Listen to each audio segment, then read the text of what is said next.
今日同大家介紹個沙爹金錢肚，酒樓做法，屋企係做得到嘅，即係今日都比較少噶啦。沙爹金錢肚都有㗎，即係多數都係用沙爹嚟撈㗎啦，因為沙爹嗰陣味係比較香㗎。算唔算屬於好賣嘅點心咧？唔算㗎，即係就一般多個選擇咁解啫。因為金錢肚有啲人中意，有啲唔中意㗎嘛。因為酒樓有成30幾40碗點心㗎嘛，你唔多啲俾人選擇咧，就人哋就覺得你呢間嘢冇咩嘢賣㗎啦。屬於係好平價嘅，都屬於小點嚟嘅，差唔多。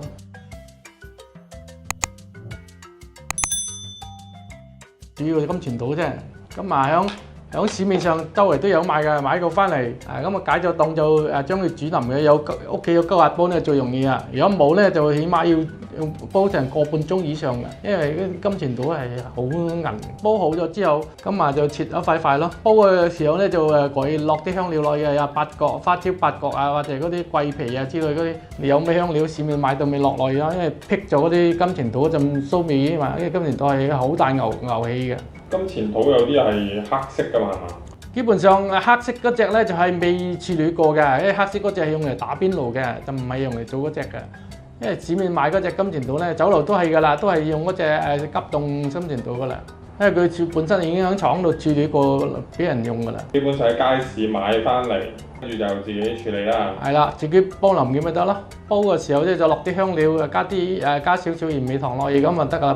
煲埋佢本身已經有味索喺度㗎啦。調味料嘅嗰個比例點樣控制咧？就自己落啲鹽味糖喺度得㗎啦，即係得嘅有少少味啫，因為你陣間仲要撈㗎嘛，主要就沙爹味啫嘛，只要啲鹹地味就得㗎啦。個精髓就係嗰個沙爹醬啦。係啦，主要就沙爹醬，因為沙爹醬我哋有啲人自己整啊，但係我哋而家市面周圍都有賣啦。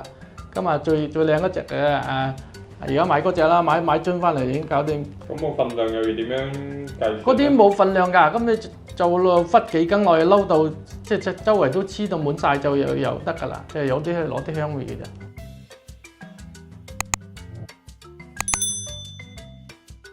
我整好晒切好咗啦，咁啊忽落去咁咪搞埋嘢得㗎啦。咁我仲有個蘿蔔喺度喎，我見到。蘿蔔用嚟墊底嘅啫，即係貪佢好食啲，你冇就咁都可以㗎啦。咁蘿蔔就係白蘿蔔。白蘿蔔咯，用嚟墊底咯，即係得嘅，即係增加啲口感。因為而家酒樓有啲墊底，有啲唔墊嘅，因為墊底咧就多啲材料啊。因為金錢肚都唔係話平嘢嚟㗎，都好貴下㗎。係咪偷工減料咧？唔係偷工減料，因為一定係咁夾佢咧先好食㗎。你淨係金錢肚就冇咁好食嘅。嗱，咁而家撈咗咧，已經聞到陣味好香㗎啦。嗰啲沙爹醬嚟係好香。嗰啲沙爹醬唔係鹹喎，係甜㗎，香甜㗎，有少少味。咁所以其實落多少都多少唔緊要㗎，即係佢唔鹹㗎。本身係有香花生味㗎嘛，佢本身係廠做好出嚟㗎。咁啊搞掂㗎啦。咁蘿蔔係幾時落啊？蘿蔔咪轉底咯，蘿蔔就咁樣拖水。而家落係蒸嘅時候先落。而家落㗎啦，而家落喺底嗰度啦。咁啊轉好咪得咯。而家蘿蔔拖水就得㗎啦。咁啊蒸起上嚟蒸就好食㗎，嗰陣味係夾嗰度啦。蒸又要蒸幾耐咧？嗰啲好快嘅，全部都熟㗎，翻熱啫嘛，蒸5分鐘已經得㗎，差唔多。你我蒸耐啲都唔怕㗎，因為嗰啲好襟蒸㗎。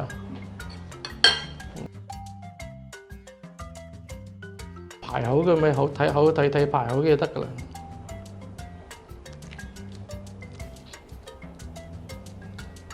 酒樓嗰啲通常點樣預呢個份量嘅咧？係隨意㗎係嘛？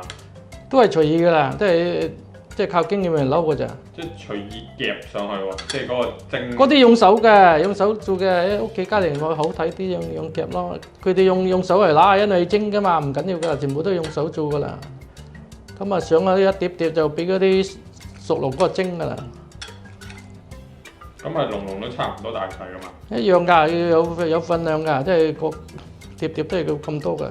即係其實佢由切開始已經切到嗰啲啲金錢肚個 size 差唔多啦。係啊，切好啲係咯。你屋企就唔緊要嘅，屋企點咧即係自己食即係咁。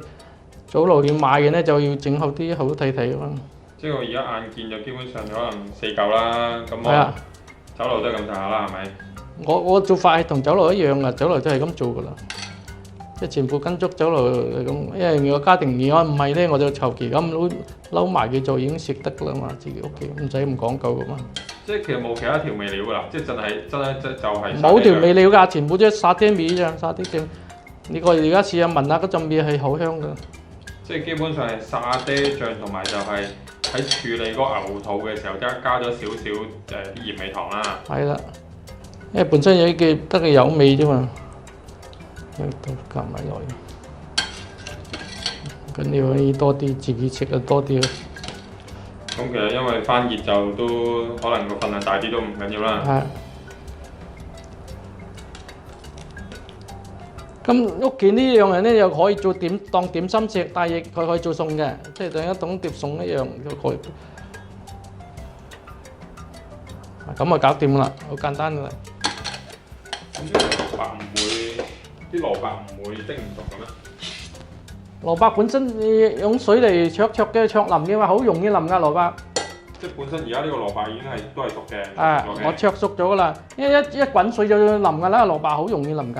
啊，咁啊搞掂啦！一蒸起上嚟就有汁㗎啦，唔使理㗎啦，因為啲蘿蔔本身有水㗎嘛。我呢3碟嘢咧，你睇就簡單，但係正係我買原材料啊，都買咗60蚊㗎啦。即係主要係呢個金錢肚都唔平㗎，因為佢好重稱㗎，一整埋咧就縮埋咁多啦。咁如果再加埋其他調味料咧，如果酒樓咧呢度咁樣咧就開5、6碟㗎啦。因為最多俾4嚿俾人食嘅啫嘛，咁攞啲就佔地，咁又咪你啲成本咧就圍到都唔平。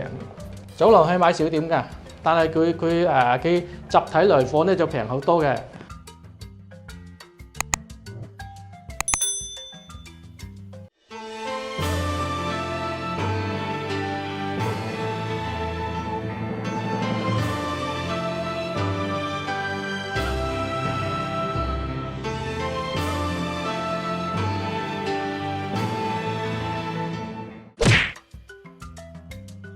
呢啲到啦夏天整啊，冬天冇人整啊，呢啲主要都係魚膠粉嘅啫，魚膠粉加芒果。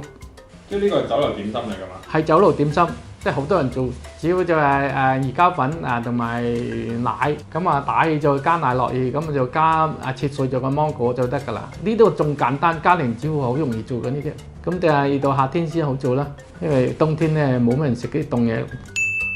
饅頭皮屋企咧就用手即係搓咧就比較辛苦啲咯，只要用機啊，只要就未用麵粉同埋酵母，即係而家就用到酵母啦，酵母泡打兩樣，加糖加水咁啊打起就得啦。但係你用手搓咧就比較辛苦啲啊，有機咧就打到佢起咧，本身咧要打下咧就漲身嘅，即係自己本身應該要發酵噶啦。而家酒樓通常都係一半酵母一半泡打兩樣噶啦，撈埋一齊噶啦。菠蘿包有啊，菠蘿包咗個餐包皮咯。呢個屋企就比較難整啲，因為冇機器。因為嗰個麵咧，嗰個要用高筋麵㗎，高筋麵咧就要一定用機器先打得起嘅。你用人手係搓唔到嘅，因為好韌嘅嗰個皮。要打起咗之後咧，就整嗰個皮咯，嗰個油皮啊，就好重油㗎，就要只要用牛油同埋豬油兩樣就用麵粉嚟搓佢，咁就用張兜嚟拍。嗰塊皮咁撳上去嗰個菠蘿包面嗰度就得㗎啦，就咁你要看有個焗爐咧焗起就得㗎啦。我哋有一種叫雪山餐包，一種叫菠蘿包嘛，兩種皮㗎嘛。雪山咧都係用嗰啲奶啊，用啲cream啊嗰啲嘢咧就搓起嗰塊面咁啊就冚上面嗰度得㗎啦。蝦餃呢個皮嘅生粉咧就真係好講究啦，就一定要用綠豆嗰隻，因為你用其他粉咧就拍咧佢就。一係咧就好散，一就好腍身，就穿包到穿，一係就唔夠就難拍。即係正宗嘅啫，都係用綠豆嗰隻生粉。因為而家生粉嘅種類好多，有啲係粟米，有啲係薯仔，多數都用薯仔啦。因為薯仔嗰隻咧就做唔到啊，因為好散，好腍身嘅，一包就穿㗎啦。然後你用嗰隻生粉嚟加啦。